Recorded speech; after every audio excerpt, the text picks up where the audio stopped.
बोतल छ नि, यो बोतललाई पनि साइडमा काटेर यस्तो तरिकाले बनाउन सकिन्छ।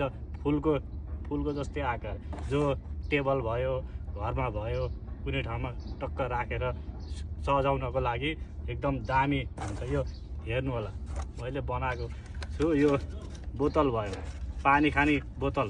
कसैले पनि पानी खाने बोतल फाल्दै हुनुहुन्छ भने दिमाग लाउनुहोस् के। भात खानुहुन्छ भने दिमाग लाएर हेर्नुहोस् यो भिडियो। यो भयो यसरी, यो पानीको बोतल भयो, यसलाई बिचबाट काटेर यहाँ पल पारेर यो माथिको भाग हो, माथिको भागलाई टक्क यहाँ जोड्ने। हेर्नु टक्क यहाँ यो जोड्ने, यस्तो भयो हेर्नुहोस् है।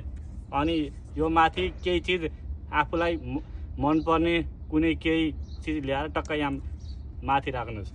राखिसकेपछि साइडमा टक्क यसरी फुल हाल्नुहोस्।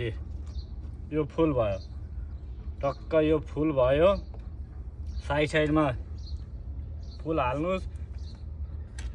अनि यो अलिक डह्रो छैन, यो डह्रो पार्नको लागि मैले यो चिज हालेँ। तपाईँले जुनै चिज हाल्दा पनि हुन्छ।